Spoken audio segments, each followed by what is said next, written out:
BA second semester video. Delhi सल्तनत का सामाजिक और आर्थिक स्थिति कैसी थी। हिंदू समाज। परंपरागत हिंदू समाज वर्ण व्यवस्था में विभाजित था। इसमें 4 वर्ण प्रमुख थे: ब्राह्मण, क्षत्रिय, वैश्य और शूद्र। ब्राह्मण ब्राह्मण वर्ण व्यवस्था में सर्वोच्च जाति होती है। ब्राह्मण धर्म, शिक्षा व मंदिर संबंधित कार्य क्षेत्र को देखते हैं। क्षत्रिय क्षत्रिय वर्ण सुरक्षा व युद्ध लड़ने का कार्य सौंपा गया था क्षत्रिय वर्ण को। वैश्य वैश्य वर्ण पशुपालन व व्यापार आदि कार्यों को देखता था। शूद्र यह वर्ण निम्न वर्ण है। इसमें यह वर्ण तीनों वर्णों की सेवा करता है। अंत्यज यह वर्णहीन हिंदू समाज का भाग था। यह साफ सफाई का कार्य, मेला ढोने का कार्य करता था। अंत्यज समूह में चांडाल निम्न कोटि के होते थे। मुस्लिम समाज। दिल्ली सल्तनत में मुस्लिम समाज 3 भागों में विभाजित था। उच्च वर्ग में सुल्तान और उसका परिवार, उलेमा वर्ग व अमीर वर्ग शामिल थे। मध्यम वर्ग में इस वर्ग में धनी व्यापारी, सराफ, दुकानदार शामिल थे।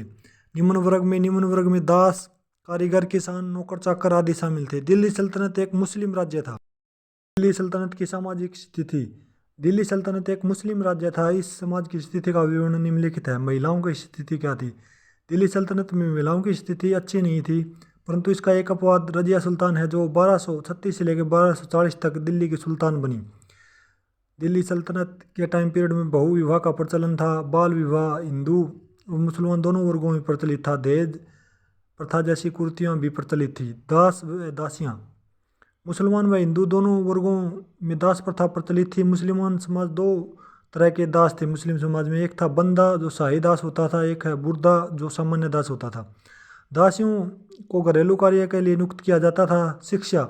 इस काल में बच्चों की प्राथमिक शिक्षा घर पर दी जाती थी। उनको उच्च शिक्षा के लिए हिंदू मुसलमानों की अपनी अलग अलग संस्थाएं थी। पाठ्य पुस्तक में धार्मिक विषयों का प्रभाव अधिक था। इसके अलावा गणित व साहित्य व अन्य विषयों की भी शिक्षा दी जाती थी। सूफी संतों द्वारा उनकी खानखाओं में शिक्षा देने का कार्य सामान्य तरीके से किया जाता था। दिल्ली सल्तनत द्वारा फारसी भाषा को राजकीय संरक्षण दिया गया। कबीर, नानक, सूफी संतों ने हिंदू मुस्लिम में भेदभाव और एकता बनाने का प्रयास किया, जिसके कारण समाज में सद्भाव की भावना पैदा हुई। दिल्ली सल्तनत की आर्थिक स्थिति। इस काल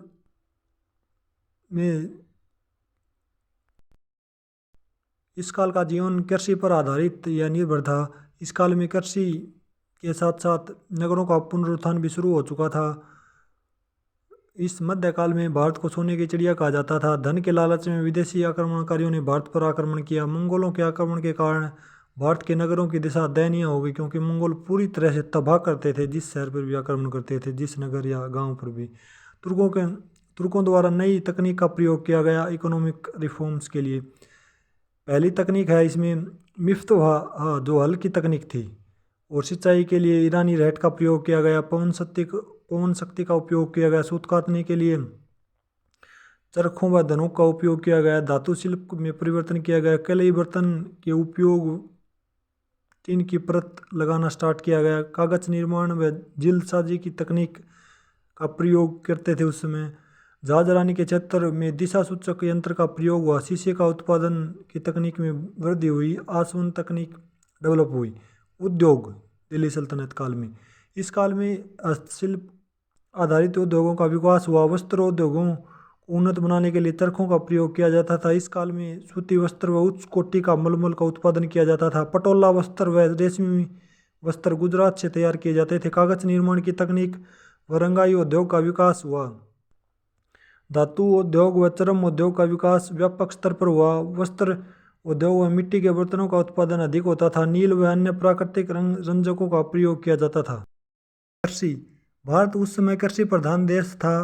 भारत वैसे तो कृषि प्रधान ही है। उत्पादन के सोर्स कृषि से डेवलप होते थे। हल व बैल की सहायता से कृषि की जाती थी। फसल मानसून पर निर्भर रहती थी।